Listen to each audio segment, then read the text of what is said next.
అది నా అలవాటు. అది ఇప్పుడు యాదకి వచ్చింది ఏంటంటే అద్వేష్ట సర్వభూతానాం అనే శ్లోకానికి ఒక ఉదాహరణ చెప్పాడు ఆయన. ఏంటంటే స్వామి చెప్పిన మాట, తుకారాం భక్తుడు ఒక నెయ్యి ముద్ద ముందర పెట్టుకొని రొట్టెలు తింటున్నాడంట. ఓ కుక్క వచ్చి రొట్టె ఎత్తుకుపోయిందంట. అప్పుడు ఆయన ఏమంటారంటే, ఓ కుక్క గారు ఒట్టినట్టే ఎట్లా తింటారు, కొంత నెయ్యి అద్దుకొని తినండి అని చెప్పి నెయ్యి ముద్ద తీసుకొని ఎంట పడ్డాడు. అయితే దీని అర్థం ఏంటంటే మనమైతే ఏం చేస్తాం, కట్టి తీసుకొని ఎంట పడతాం. అది కుక్క రొట్టె కింద చేసిపోతుంది, అది నీకు వరకు రాదు, దానికి వరకు రాకుండా అయిపోతుంది. అది ఇక్కడ స్వామి ఉదాహరణ సర్వభూతానం, అన్ని ప్రాణులు దైవంతో సమానంగా చూడాలనే భావన స్వామి వారు చెప్పిన మాట. నేను చెప్పినట్టు అనుకోకూడదు, ఇది అదిలా భావించద్దు అని సార్. ఇప్పుడు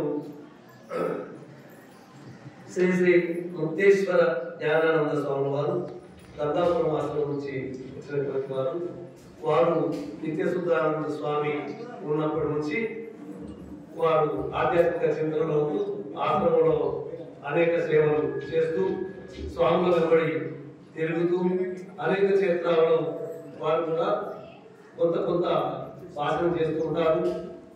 వారికి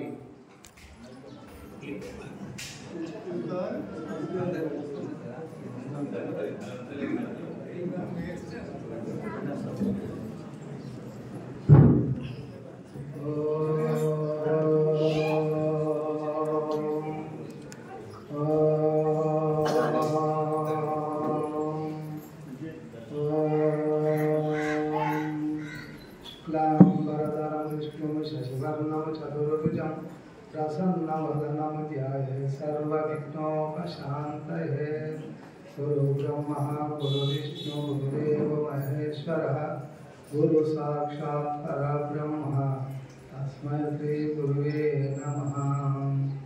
బాలాజీ మాతాజీ నమస్కరిస్తూ, జగన్నాథస్వామి నమస్కరిస్తూ, వేదిక పైన ఉన్న చంద్రనాథస్వామి నమస్కరిస్తూ, పరమాత్మస్వామి నమస్కరిస్తూ, వేదిక పైన ఉన్న మహాత్ములందరికీ నమస్కరిస్తూ, ఇక్కడ కూర్చున్న చిన్న పెద్ద అందరూ నమస్కరిస్తూ, సభాయ నమః. మానవుడు పుట్టిందంటే అతనికి ఏదో ఒక దుఃఖానికి కారణం అవుతుంటాడు. ఒక్కటి కాదు, ఎన్నో రెండు మూడు రోజు పెద్ద కాలం. అయితే వాడు దుఃఖం ఎందుకు కాలం వస్తుందంటే ఏదో ఒక కోరిక, చిన్నదో పెద్దదో. అయితే వాడు కోరుకునేది ఏంటి, ఒక కోరిక కోరిననుకో, కానీ వాడు ఆలోచించలేదు. నేను కోరుకున్న కోరిక ఇది ధర్మ విరుద్ధమా లేకపోతే ధర్మ సమ్మతమా అని ఆలోచిస్తాడు. వాడు కోరుకుని ఏం చేస్తున్నాడంటే ధర్మానికి విరుద్ధమైన కోరిక కోరుకొని కష్టాల పరాల్సింటాడు. ఒక మానవుడే కాదు, ఋతులోపల కొట్లాడుతుందంటే శ్రీనివాస్ రెడ్డి గారు, శ్రీనివాస్ యాదవ్ గారు, మాజీ ఎంపీపీ, వారు మన ఆశ్రమానికి ఎల్లవేళ సహకారాలు అందిస్తుంటారు. వాళ్ళు ఈ సభకు రావడం ముదావహం, వారిని ఆశీర్వాదం కావాలని కోరుచున్నాను. మనము శాంతంగా ఉండాలంటే మొట్టమొదట మనము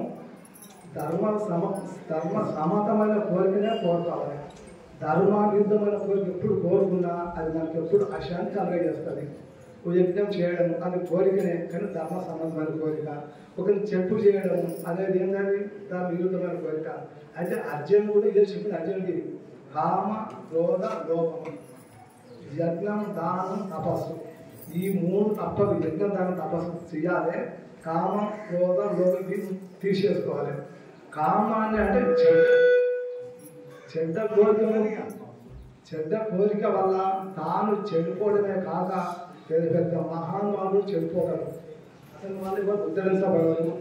అటువంటి ఏంటంటే అయితే మనకు ఎంతోమంది ఉద్ధరించడానికి వచ్చారు మన దేశాన్ని, మన అందరినీ. అందులో ఒకటి భగవద్గీత చాలా ముఖ్యమైనది. భగవద్గీత ఎంత అంటే కానీ ఎంతో మందిని మార్చింది భగవద్గీత, కానీ ధృతరాష్ట్రం మాత్రం మారలేదు.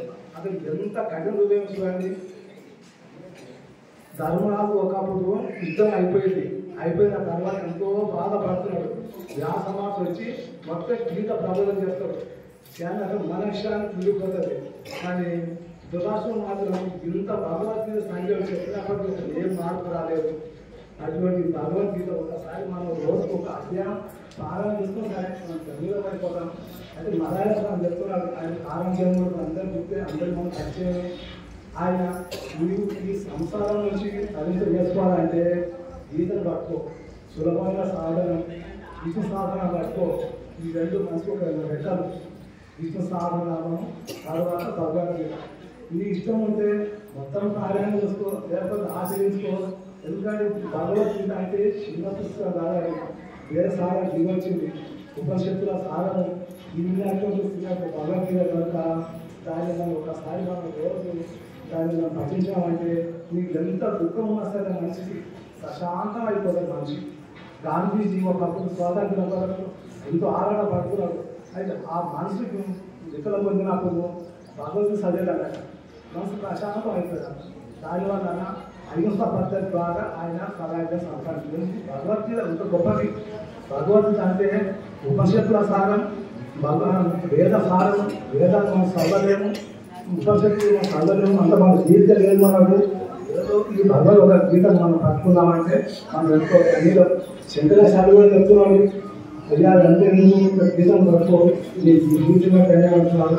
భగవద్గీత ఎటువంటిది అంటే సముద్రంలో ఎంతో లోతు ఉంటుంది. మనకి ఏమవుతుంది, చిన్న నావ చేసుకో దాన్ని దాచుకోగలరు.